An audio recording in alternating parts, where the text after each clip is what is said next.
Amen. Gloire à Dieu. Tu peux dire à ton frère et ta sœur, il est Dieu. Et il restera Dieu. Amen. Est-ce qu'on peut acclamer les seigneurs? Amen, amen. Si nous pouvons acclamer les seigneurs pour le chantre, amen. Merci.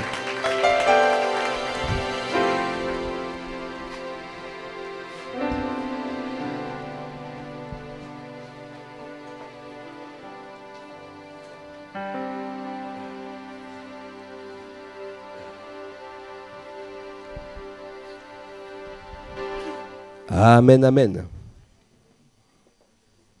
Amen, gloire à Dieu. Qui est dans la joie d'être là. Amen. Notre Dieu nous fait du bien. Amen. C'est une joie tous les dimanches de se retrouver ensemble.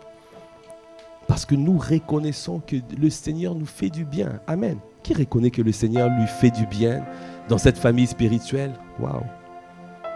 Il est merveilleux, notre Dieu. Il fait de merveilles. Amen. Gloire à Dieu.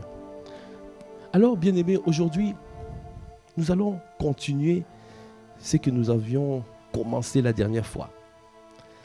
Il y a 2 semaines. Parce que, entre-temps, il y a eu l'ouverture, le lancement de ICC Boulogne-Billancourt. Est-ce qu'on peut acclamer encore le Seigneur? Ah, c'est comme ça, tu acclames le Seigneur.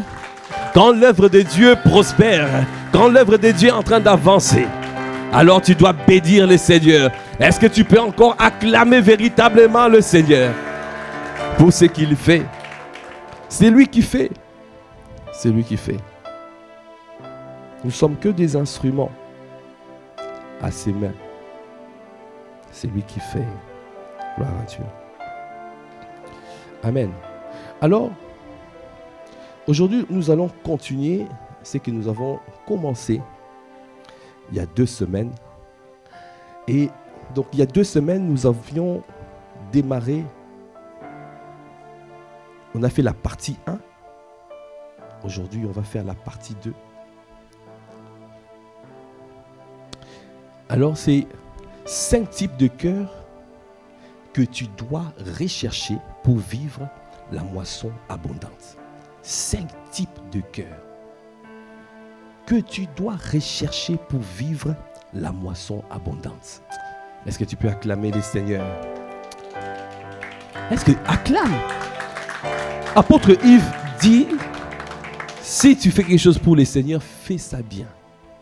Soit tu fais bien, soit tu ne fais pas. Parce que notre Dieu est un Dieu de détails. Il regarde toutes choses dans le moindre détail. Est-ce qu'on peut acclamer les seigneurs? Acclamons le Seigneur. Parce que c'est lui qui inspire sa parole. Amen. Gloire à Dieu.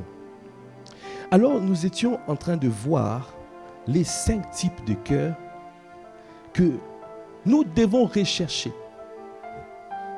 Ce n'est pas exhaustif. Mais le Seigneur a pointé le doigt sur ce 5 types de cœurs. Et quand tu regardes, tu observes nos pères, ils manifestent ce 5 types de cœurs. Ils manifestent ce 5 types de cœurs. Alors, parce que la volonté de Dieu est que nous puissions prospérer à tous égards. Dis à ton frère, tu dois prospérer à tous égards. Dieu veut que tu prospères à tous égards comme prospère l'état de ton âme. Quand tu es ici, le Seigneur fait 4 choses. Il te perfectionne, il t'affermit, il te fortifie et il te rend inébranlable. C'est dans 1 Pierre 5, 10. Le Seigneur le fait. Il te perfectionne. Il te rend meilleur. À chaque fois que tu viens dans la présence de Dieu, tu deviens meilleur. C'est pour cela quand tu entends « Allons dans la maison du Seigneur », tu dois être dans la joie. Parce que tu sais que tu ne sortiras pas comme tu arrives. Est-ce que tu peux reconnaître cela? Que ton Dieu te rend meilleur. Tu reconnais que tu es meilleur. Moi, tous les jours, Je reconnais que j'ai une nouvelle révélation, une nouvelle inspiration, une nouvelle. Il y a des choses que je connais. Tu parles avec quelqu'un, tu reçois encore plus. Notre Dieu est merveilleux. Nous devons discerner ça. Si tu discernes qu'il te rend meilleur tous les jours, alors tu chercheras toujours de venir dans sa présence. Nous allons avoir ce cœur-là qui recherche la présence de Dieu. Il a dit, bien-aimé, dans 3 Jean 1, verset 2, je souhaite que tu prospères à tous égards et sois en bonne santé, comme prospère l'état de ton âme. Dieu veut que nous puissions prospérer à tous égards. Dans cette saison, alors que tu vas chercher à demeurer dans la présence de Dieu, je t'annonce, tu prospéreras à tous égards, comme prospère l'état de ton âme. Parce que dans la présence de Dieu, tu prospères. Ton âme prospère dans la présence de Dieu. Nous avons dit, il fait 4 choses. Il te rend meilleur, il te perfectionne, il t'affermit, il te fortifie et il te rend inébranlable. Est-ce qu'on peut acclamer le Seigneur pour ce qu'il fait? Et nous avons dit que, mais tu dois croire. Il y a 2 choses. Il faut croire et recevoir. Ce n'est pas simplement de croire, mais tu crois et tu reçois. Parce que dans Jean 1,12, c'est marqué, mais tous ceux qui l'ont reçu, à ceux qui croient en son nom, elle a donné le pouvoir de devenir enfant de Dieu. La parole donne le pouvoir de devenir enfant de Dieu. À ceux qui croient et à ceux qui reçoivent. Tu crois à son nom. Tu crois que Dieu existe. Hébreux 11, verset 6. Quand tu t'approches de lui, tu crois que Dieu est. En grec, c'est marqué, tu crois que Dieu est. Ça veut dire qu'il est présent. Il est présent où? Sur le trône de grâce et le trône de miséricorde. Dieu est sur ces 2 trônes. Donc quand tu t'approches de lui, tu viens chercher grâce. Tu dois croire qu'il est sur le trône des grâces. Et il est capable de te donner la grâce. Si tu t'approches de lui, tu recherches la miséricorde. Tu dois savoir qu'il est sur le trône de miséricorde. Il est capable de te faire miséricorde. Nous avons dit, quand tu vas chercher quelqu'un, pour recevoir la chose de la personne, tu dois croire que la personne est déjà à la maison. Je viens chercher quelqu'un. Je vais par exemple chercher mon frère Jules qui est là. Je viens le chercher. Si je ne crois pas qu'il est chez lui, est-ce que je peux recevoir quelque chose de lui? Non. Deuxièmement, je peux croire qu'il est chez lui, mais je crois qu'il va retenir sa main, il ne va pas me donner ce que je recherche. Est-ce que je veux recevoir? Non. Parce que je ne vais même pas oser demander. C'est ce qui se passe. Le roi vient dans ta maison. Parle. Tu n'oses pas parler. Dans la présence de Dieu, tu dois te libérer.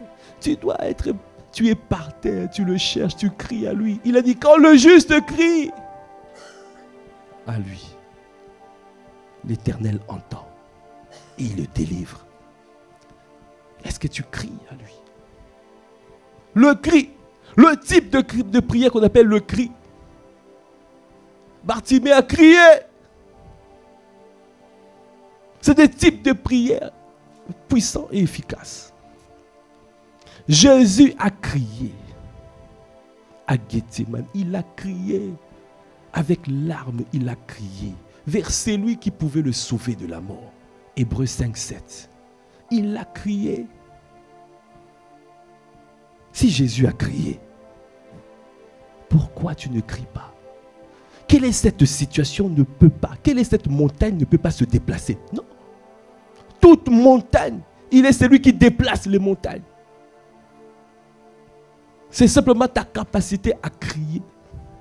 quand tu cries à lui, il a dit, quand le juste, ça veut dire que premièrement, tu dois être dans la position de justice.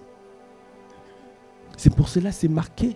Quand tu te rapproches de lui, Hébreux 10, 22, tu dois te rapprocher de lui avec un cœur sincère. Quand tu te rapproches du trône de grâce ou du trône de miséricorde, tu dois avoir le cœur sincère. On se rapproche de lui, Hébreux 10, 22, avec la sincérité du cœur. Donc tu crois qu'il est là. Tu crois que tu vas le trouver. Et tu crois que ton cœur est tout entier. Et tu crois qu'il est le rémunérateur. Ça, c'est dans Hébreux 11, 5. On s'approche avec la sincérité du cœur et la plénitude de la foi. Et tu crois qu'il est sur le trône. Et il est celui qui peut te rémunérer. Ton Dieu rémunère. Est-ce que tu peux acclamer le Seigneur parce que ton Dieu rémunère? Il rémunère. Il rémunère. Moi, j'ai vu la rémunération de Dieu. J'ai vu des tic au tac. Tu es dans une situation. On te donne un travail à faire. On m'a donné un travail.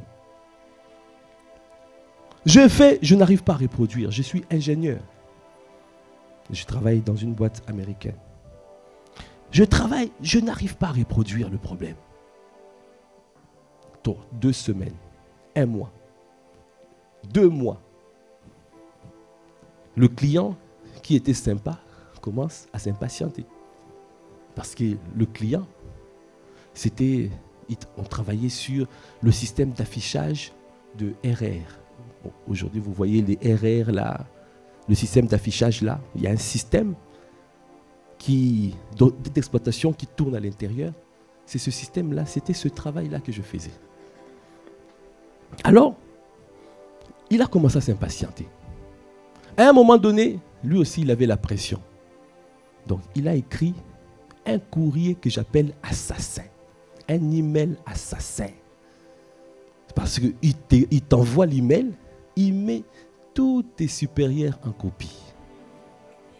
Quelqu'un peut dire, aïe, aïe, aïe. Quand je vois, c'était comme un Scud, tu vois, hein? Un missile qui arrive. Boum! Quand je vois comme ça, je dis, waouh, mon Dieu. Je ne savais pas quoi faire. 2 mois, j'essaye de reproduire. La faute que j'avais faite, je n'avais pas signalé à mon responsable que je n'arrivais pas à reproduire ça. Parce que peut-être on allait trouver une autre solution. Soit envoyer quelqu'un là-bas, à l'étranger. Mais je n'avais pas fait ça. Donc j'étais fautif. Donc j'étais accablé. Je disais, bon, là, c'est fichu peut-être. Mais j'ai reçu la conviction.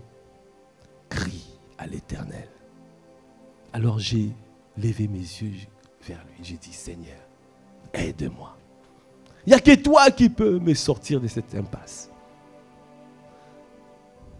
Prière simple. J'ai simplement crié à lui. Après, je reçois une réponse. Va, essaye encore. L'ordinateur en question, j'avais déjà débranché, puisque je n'arrivais pas à reproduire. J'ai déjà débranché, je l'ai rangé là-bas. Je voulais simplement renvoyer ça à l'étranger. C'était, je pense, en Finlande. Je voulais renvoyer ça. Il me dit, rebranche et essaye encore. J'ai obéi. J'ai réessayé. En réessayant, pour la première fois, je lance l'application. Boum, boum, boum, boum, boum. Reproduit. Est-ce que tu peux acclamer les Seigneurs? Quand le juste crie, toi aussi, alors que tu crieras, tu verras la délivrance de ta situation. Alors que tu crieras, le Seigneur te délivrera de ta détresse. Alors, quand j'ai regardé, la solution, la correction était évidente. Parce que si tu ne reproduis pas, tu ne peux pas voir, tu ne peux pas savoir. Quand j'ai vu, quand ça s'est reproduit, la correction était évidente. J'ai corrigé, c'était un système Linux, j'ai corrigé les options du boot, des démarrages, hein, pour les ingénieurs. J'ai ajouté l'option qui allait bien. J'ai envoyé la correction.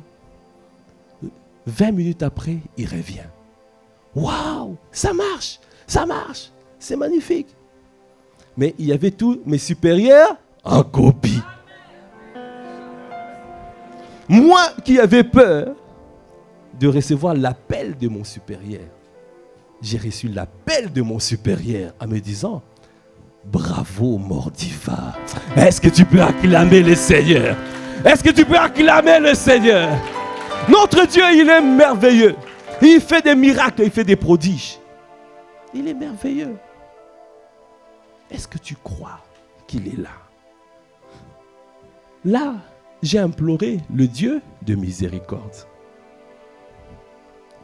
Le Dieu, c'est lui qui est sur le trône. Parce que j'ai dit, je suis fautif. Mais j'implore ta miséricorde. Aide-moi, soutiens-moi. Est-ce que tu peux simplement acclamer le Seigneur? Vous voyez, est-ce que tu crois? Si tu crois et tu reçois, tu verras la gloire de Dieu. Mais la plupart ne croient pas. Soit tu ne crois pas, soit tu crois mais tu ne reçois pas. Tu ne saisis pas.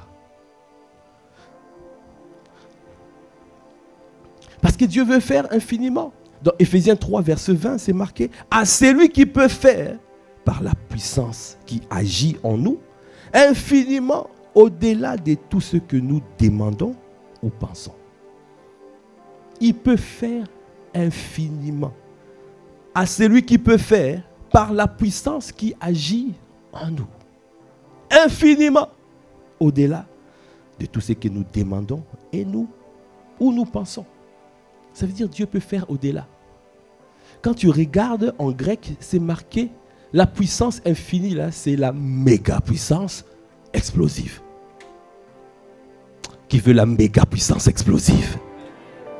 Ah, kabra kabaya. Dieu veut manifester la vie abondante. La méga puissance explosive dans ta vie. La situation qui bloquait ta vie. Dieu veut manifester la méga puissance explosive. Ah, ça va être dynamité dans le nom de Jésus. Ce qui bloquait ta vie sera dynamité. Parce que ton cœur, est-ce que tu es prêt à recevoir? Croire et recevoir. Tu es prêt? Il a dit par la puissance qui agit en nous. Cela veut dire que la méga puissance explosive doit passer d'abord par notre cœur avant de se répandre. Si ton cœur n'est pas prêt à croire et à recevoir, tu ne vois rien. Ça veut dire que si ton contenant, Dieu peut déverser infiniment, mais si ton contenant est petit, tu ne peux pas recevoir. C'est pour cela que nous avons dit, si ton contenant a la taille d'un verre, même si tu le remplis avec toute la mer, tu vas rester avec le verre. Quelqu'un peut dire aïe aïe aïe. Ça veut dire que même si tu ne t'élargis pas, il n'y a rien qui va se passer. Et pourtant, nous avons entendu, apôtre Ivan a libéré cette parole. C'est l'année de moisson abondante. Pasteur Christian, il a dit, ce n'est pas l'année de vache maigre. C'est l'année où tu vas recevoir avec abondance. La vie abondante. La vie abondante entraîne une moisson abondante. C'est l'année où tu vas te déborder de tous côtés. Tu vas te répandre à gauche, tu vas te répandre à droite. C'est l'année de l'élargissement. C'est l'année où le Seigneur va se glorifier comme jamais. Mais toute cette parole, si tu ne t'élargis pas, si tu ne décides pas de t'élargir, tu vas rester comme tu étais en 2023. Dis à ton frère, à ta soeur, élargis l'espace de ta tente. Dis-lui bien, dis-lui bien. Ah, ben oui, il faut élargir l'espace de ta tente. Si tu ne t'élargis pas, tu vas rester un ver. Refuse d'être un ver. Hein? Il faut des conteneurs de manière à recevoir plus. Ah, qui veut être un conteneur? Oh, Kabrakabaya. Ah, je vois des conteneurs prêts à recevoir plus. Prêts à recevoir plus. Parce que Dieu peut faire infiniment. Donc ça veut dire que le contenant, quand on parle du contenant, on parle du cœur. Parce que par la puissance qui agit en nous, qui passe par le cœur. Alors, c'est pour cela que nous avons commencé à voir le cœur. On a dit que dans le cœur, il y a déjà plusieurs choses dans le cœur. Il faut prendre conscience du cœur. Le cœur. On a dit que dans le cœur, il y a des désirs. Amen. Amen. Amen. Il y a des désirs. Il a dit, fais de l'Éternel tes délices. Et il t'accordera ce que ton cœur désire. Ça veut dire que Dieu veut t'accorder les désirs. Mais il faut que les désirs soient les désirs de Dieu. Apôtre Jacques a dit, vous demandez et vous ne recevez pas parce que vous demandez mal selon vos désirs, selon vos passions. Dieu veut que tu alignes tes désirs à ses désirs. Amen. Si tu veux voir, aligne tes désirs à ses désirs. Fais de lui tes délices. Et là, tu vas voir. Tu vas voir. Il a dit, il t'accordera ce que ton cœur désire. Mais ce n'est pas tes désirs, c'est les désirs à lui. Et la parole de Dieu dit encore, dans Matthieu 12, verset 34, c'est de l'abondance du cœur que la bouche parle. Donc ça veut dire que tout ce que nous disons, ça vient du cœur. Si ton cœur est rempli, alors ça va sortir. Amen. Alors donc tu dois faire attention de ce qui rentre dans le cœur. Tu es le gardien de ton cœur. Parce que si ton cœur n'est pas pur, ça va bloquer la méga puissance explosive. L'objectif, ce n'est pas de bloquer la méga puissance explosive. L'objectif, c'est d'avoir un cœur pur et un cœur tout entier à lui. Avec les bons trésors dedans. Parce que l'homme bon tire ses bonnes choses du bon trésor de son cœur. L'homme mauvais tire ses mauvaises choses du mauvais trésor de son cœur. Le cœur est un centre névralgique et stratégique de ta vie. Centre névralgique et stratégique de ton être. C'est comme le système d'information. Vous voyez que quand les putschistes veulent faire un coup d'État, qu'est-ce qu'ils font? Ils vont chercher à contrôler le système d'information. Parce que celui qui contrôle le système d'information, il peut manipuler tout. Donc c'est pour cela, quand on tient ton cœur, et là, on tient ta vie. L'ennemi veut prendre ton cœur. Le véritable combat spirituel, c'est quoi? C'est le combat à l'intérieur de toi, le cœur.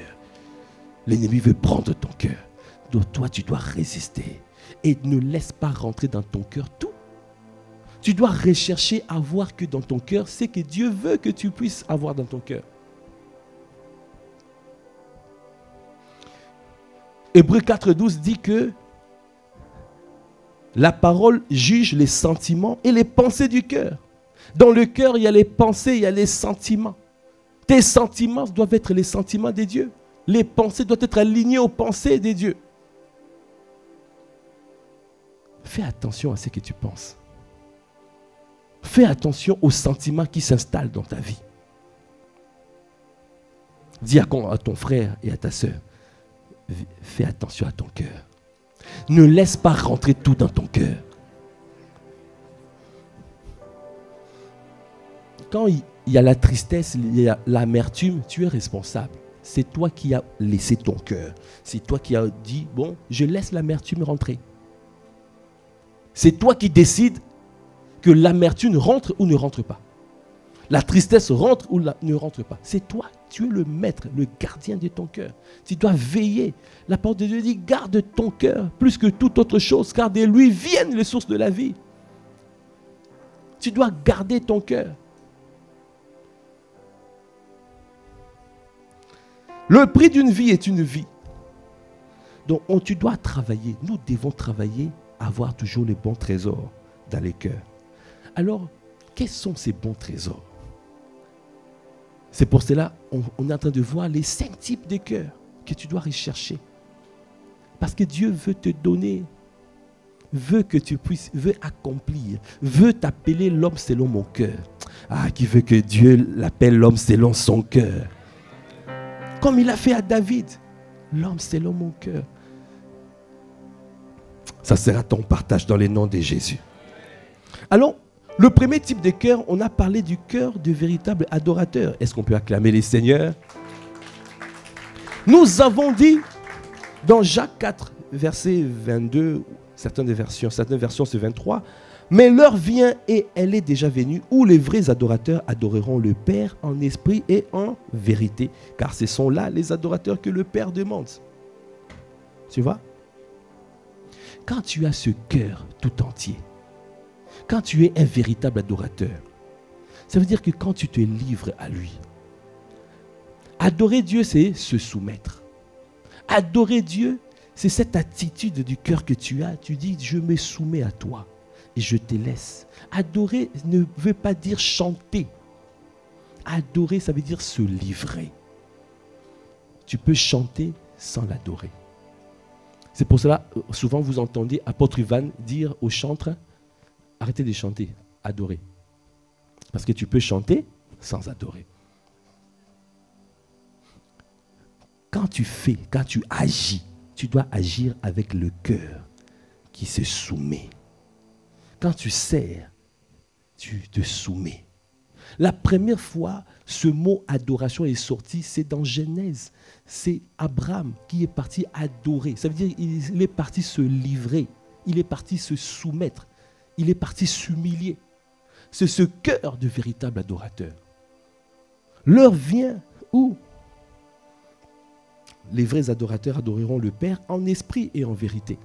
En esprit et en vérité. Ça veut dire que vérité veut dire que ton cœur est sincère.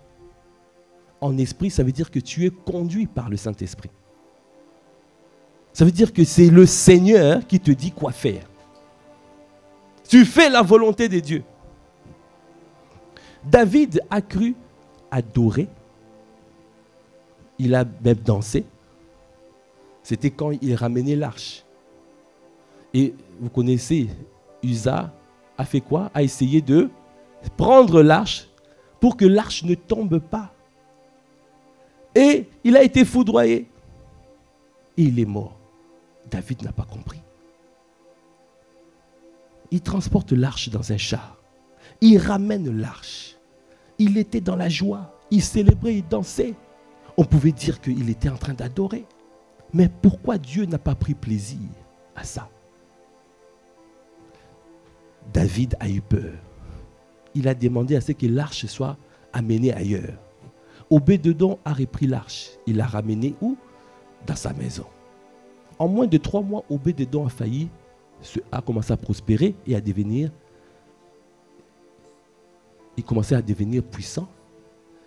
On lui a dit que si tu laisses l'arche là-bas, David, Obédédom, va finir par devenir roi. Alors David avait cherché Dieu et Dieu l'a inspiré, lui a dit, lui a révélé. Je n'ai jamais dit qu'il faut transporter l'arche sur un char. Ce n'était pas ma volonté que l'arche soit transportée dans un char neuf. La volonté de Dieu, c'était que l'arche devait être transportée sur les épaules des sacrificateurs. David a cru bien faire, mais il a mal fait. Il a adoré en vérité, mais il n'a pas adoré en esprit. Parce que ce n'était pas aligné avec la volonté de Dieu. Est-ce que tu peux acclamer les seigneurs?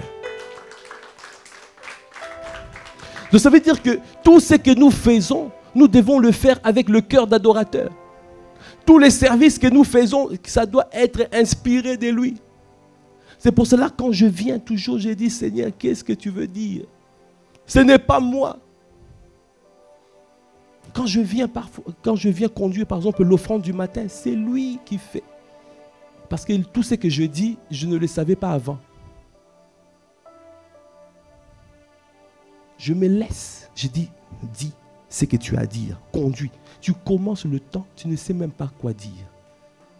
Au fur et à mesure que tu conduis, tu reçois la parole. Parce que Dieu regarde ton cœur. Est-ce que ton cœur se livre? Dans tous les domaines.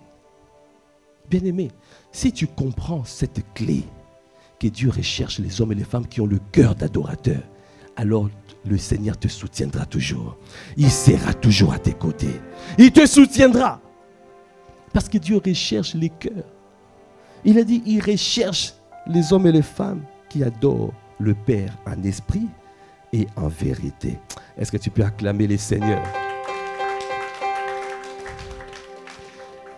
Et nous avons vu que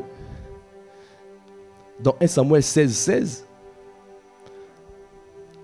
la parole de Dieu déclare que notre Seigneur parle, tes serviteurs sont devant toi. Ils chercheront un homme qui sache jouer de la harpe et quand le mauvais esprit de Dieu sera sur toi, il jouera de sa main et tu seras soulagé. David jouait de la harpe. Donc, vous avez compris, il avait d'abord le cœur d'adorateur, de véritable adorateur, et après, il jouait de la harpe. Ce n'est pas le fait qu'il jouait qui l'a fait adorateur, non. C'est d'abord son cœur de véritable adorateur, et après, Dieu lui a révélé les talents de chant, dont il était chanteur et il était musicien, il jouait un instrument. Alors, Saül, le roi Saül, il avait des mauvais esprits qui le menaçaient, qui l'accablaient. Il était affligé par cela. Alors ses serviteurs, ils ont dit qu'on va chercher quelqu'un qui sait jouer de la harpe. Quand il jouera de la harpe, alors les mauvais esprits vont partir. Donc ça veut dire que quand tu joues avec le cœur du véritable adorateur, ça veut dire que c'est ouais. Si tu chantes un chant inspiré, c'est ouais. Il y a la présence de Dieu. Tu attires la présence de Dieu. Et quand la présence de Dieu descend, tu guéris les malades. Tu guéris, tu restaures des vies. Tu es en train de chanter, il y a des âmes qui sont guéries. Tu es en train de... Il suffit. Tu n'as même pas besoin de toucher, d'imposer les mains. Apôtre Ivan, il y a longtemps, il nous a raconté. Il est parti prêcher dans une église, je pense, peut-être baptiste ou je ne sais pas. Un endroit où on est très formel, tu vois. On lui a dit, voilà, il ne peut pas imposer les mains ou je ne sais pas. Il a dit, donnez-moi seulement un piano. Il a pris un piano et il a commencé à adorer. Il a adoré, il a adoré. Il y a eu des délivrances comme jamais. Des délivrances. Il n'a pas dit, on impose les mains, on fait passer, on fait un rang. Allez, je prie, réprimez. Non, il n'a pas fait. Dis à ton frère, à ta soeur, recherche le cœur de véritable adorateur.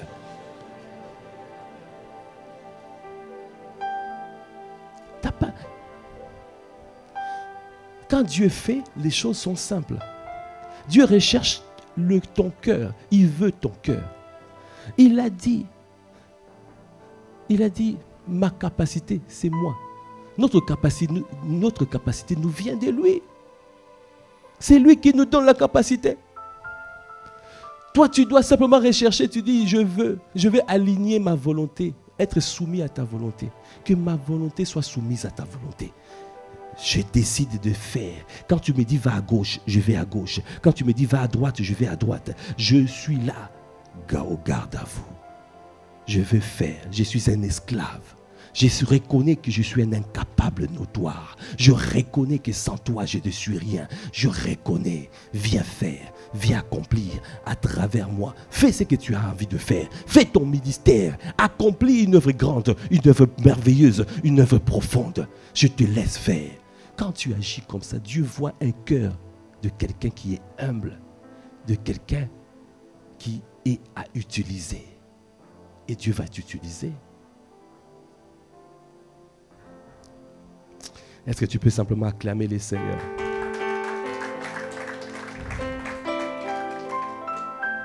Le cœur d'adorateur.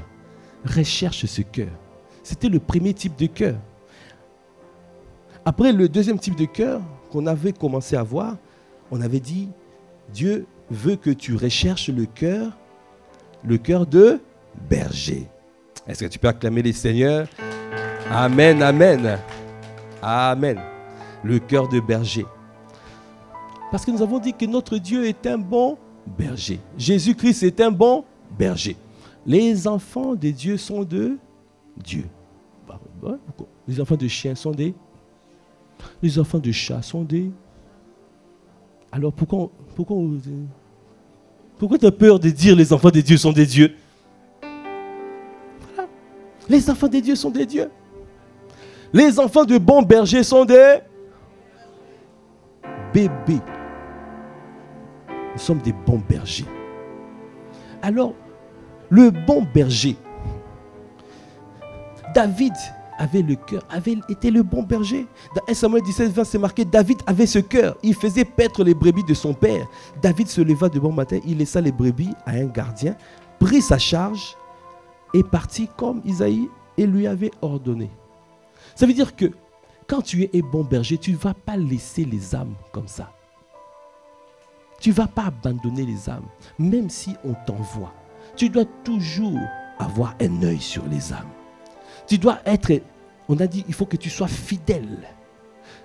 La fidélité, ça veut dire la plénitude de la foi. Faithfulness, la fidélité, la plénitude de la foi. Ça veut dire que même dans les défis, même dans les difficultés, tu n'abandonnes pas. Parce que Dieu n'abandonne pas. Il a dit, il n'abandonne pas. Il ne lâche pas notre Dieu. David ne lâchait pas. Ne lâchez pas.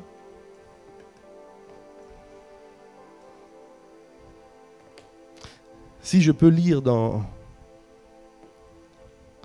1 Samuel 17 encore.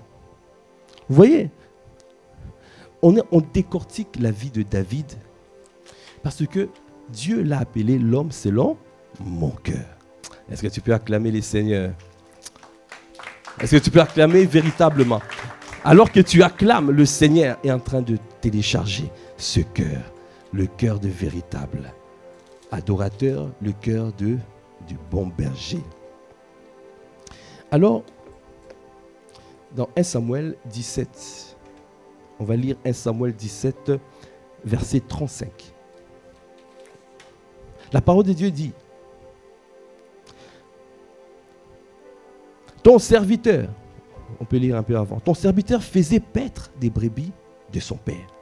Et quand un lion ou un ours venait à en enlever une du troupeau, je courais après lui, je le frappais et j'arrachais la brebis de sa gueule. S'il se dressait contre moi, je le saisissais par la gorge, je le frappais et je le tuais. Vous voyez? Un bon berger ne lâche pas la brebis. Quand on te donne une responsabilité, tu ne lâches pas. Quand on te confie. Parce que dans 1 Corinthiens 4:2, c'est marqué, ce qu'on demande à des dispensateurs, c'est d'être trouvé fidèle. Fidèle. David ne lâchait pas. Il courait pour délivrer la brebis. Il y a une différence entre un bon berger et un mercenaire. Le mercenaire, il fait quoi? Il vient pour un salaire. Il vient travailler pour lui. Il ne va pas, donner sa vie. Il ne va pas donner sa vie. On va lire ça dans Jean 14. Ou plutôt dans Jean 10. On va lire ça dans Jean 10, à partir du verset 7. Vous allez voir, Jésus est en train de faire la différence entre le berger, le bon berger, et le mercenaire. Jean 10, verset 7. Jésus leur dit encore, en vérité, je vous l'ai dit, je suis la porte des brebis. Tous ceux qui sont venus avant moi sont des voleurs et des brigands. Mais les brebis ne les ont point écoutés. Verset 9, je suis la porte. Si quelqu'un entre par moi, il sera sauvé. Il entrera et il sortira. et il trouvera de pâturage. Verset 10. Le voleur ne vient que pour dérober, égorger et détruire. Moi, je suis venu afin que les brebis aient la vie et qu'elle l'ait en abondance. Alors, verset 11, il a dit, je suis le bon berger. Le bon berger donne sa vie pour ses brebis. Il donne sa vie. Est-ce que es-tu prêt à donner ta vie? Nous sommes en train de voir les bons trésors que tu dois mettre dans ton cœur pour que Dieu te soutienne, pour que tu puisses prospérer à tous égards. Parce que dans cette saison, il veut que tu puisses manifester la vie abondante. Alors tu dois rechercher ce qui est dans son cœur parce que nous voulons voir la méga puissance explosive. Est-ce que quelqu'un veut voir la méga puissance explosive? Alors les conditions sont là. Tu dois cocher les cases. Dis à ton frère, à ta soeur, tu dois cocher les cases. Oh, dis-lui bien, tu dois cocher les cases. Il a dit, un bon berger donne sa vie.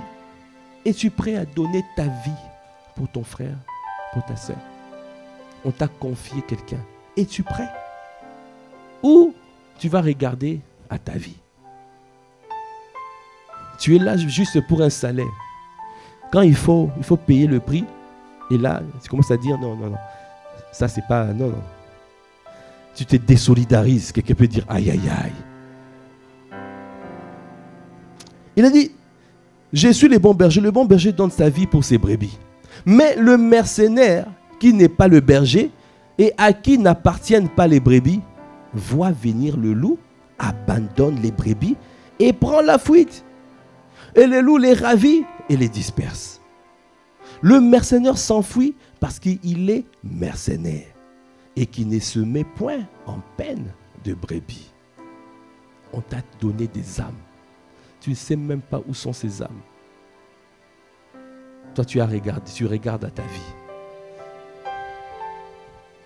Dieu cherche les bons bergers. Dieu cherche des hommes qui sont fidèles, même dans les épreuves. On a dit que la fidélité, c'est faithfulness, la plénitude de la foi. Ça veut dire qu'on teste la fidélité dans les épreuves. C'est dans les épreuves, on va voir si vraiment tu es fidèle, si tu vas rester.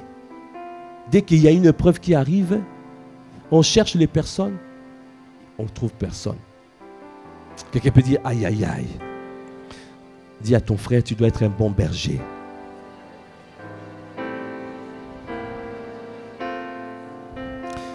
Si on regarde dans verset 28,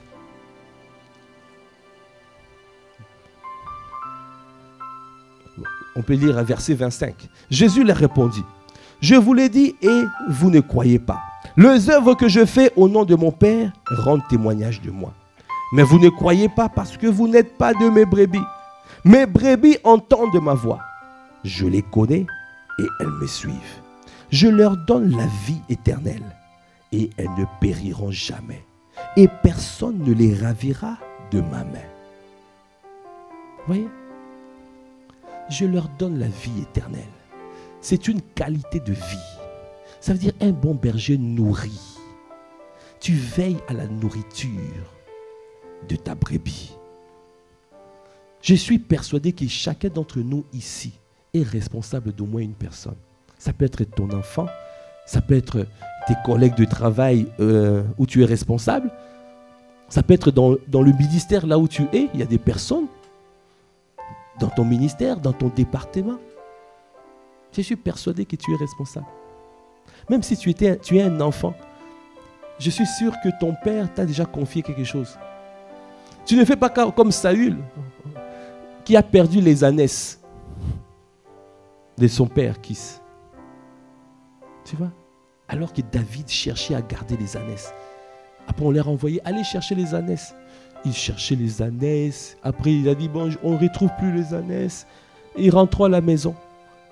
C'est son serviteur qui était en train de lui dire, allons voir un homme de Dieu qui est ici. Peut-être il va nous donner l'inspiration. Il était comme ça, mais comment on va faire quand on va voir un homme de Dieu? Il faut l'offrande.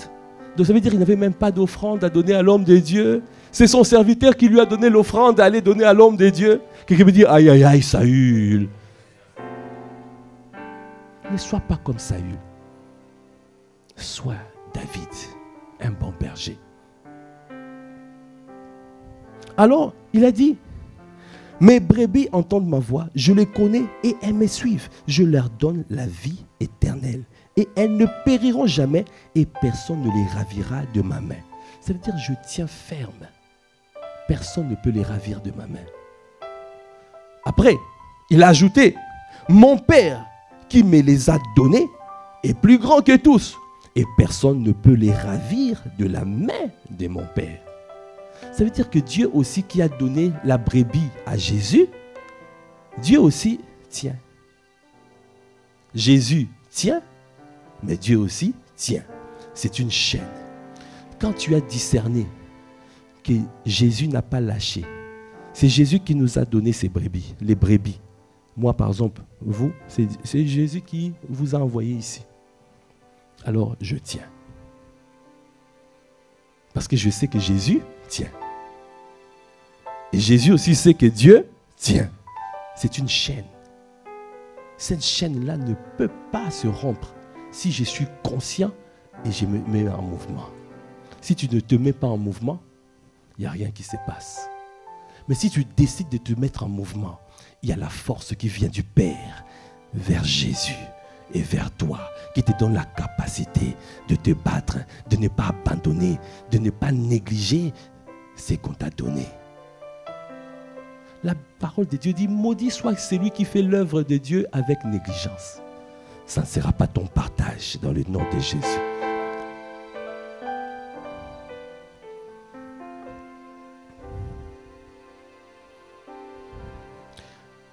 Aujourd'hui, j'ai voulu reprendre ce qu'on a fait la dernière fois, mais avec un peu plus de profondeur. Amen. Afin de bien saisir déjà ces deux types de cœurs. Le cœur des véritables adorateurs et les cœurs des bons bergers. Parce que nous devons rechercher ça. Parce que c'est ça, quand tu as ce cœur-là, alors le troisième type de cœur, c'est le cœur intelligent qu'on va voir la semaine prochaine. Le cœur intelligent. Dieu va commencer à te donner le discernement. Dieu va commencer à te parler.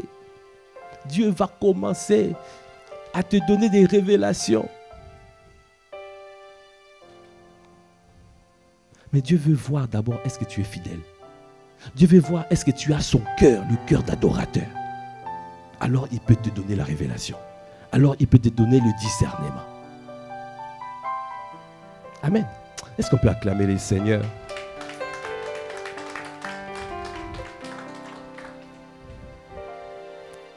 Dis simplement, Seigneur, fais-moi grâce d'avoir ton cœur.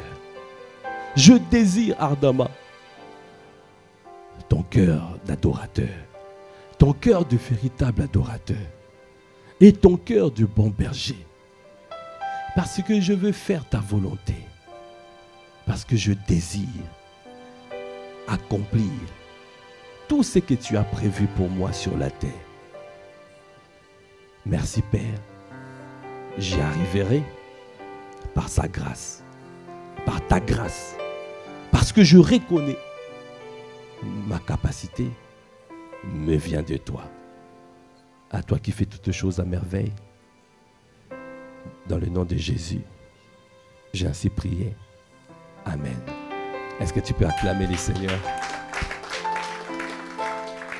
Si tu as entendu cette parole et que tu ne t'es pas encore réconcilié avec Dieu, donc tu as vu, si tu veux recevoir ce cœur, il faut que tu sois dans l'intimité. Pour avoir l'intimité avec Jésus, il faut faire le premier pas. La première étape. La première étape, c'est d'accepter Jésus. Si tu n'as pas encore accepté Jésus, si tu ne l'as pas encore accepté, je te prie de l'accepter. Parce que c'est la porte. Il a dit, je suis la porte des brebis. Parce que le Seigneur veut te parler d'une manière personnelle, dans son intimité. Pour rentrer dans son intimité, il faut passer par la porte. Et tu trouveras des verts pâturages. Tu seras le troupeau de son pâturage. Si tu n'as jamais fait cette prière qu'on appelle la prière du salut, lève ta main, nous allons prier. Nous allons prier pour toi, afin que tu acceptes le Seigneur, afin que tu deviennes enfant de Dieu. Si tu veux faire cette prière, lève ta main, nous allons prier. Aujourd'hui, c'est un nouveau départ. Tu vas repartir à zéro, parce que le Seigneur te parlera dans son intimité. Il t'inspirera, il te parlera et il te communiquera son cœur. Si tu n'as jamais fait cette prière, lève ta main, lève ta main, lève ta main là où tu es, lève ta main. Le Seigneur veut te faire du bien. Le Seigneur veut te faire du bien ce matin. Il veut te faire du bien. Il veut te faire du bien. Dis simplement, Seigneur Jésus, j'ai entendu ta voix. Je reconnais que je ne te connaissais pas. Je viens t'accepter dans ma vie comme mon seul Seigneur et comme mon seul Sauveur. Change ma vie. Réécris l'histoire de ma vie. Je veux te connaître. Donne-moi ton cœur. Le cœur d'un véritable adorateur. Le cœur de bon berger. Parce que je veux manifester ta vie. Je reconnais que tu fais de moi un enfant de Dieu. Merci pour ta vie que je reçois. Purifie-moi par ton sang précieux. Lave-moi. Merci pour ton vêtement de justice que tu me donnes. À toi qui fais toutes choses à merveille, dans le nom de Jésus, j'ai ainsi prié avec action de grâce et révérence. Amen. Est-ce qu'on peut acclamer les seigneurs? Amen, amen, amen.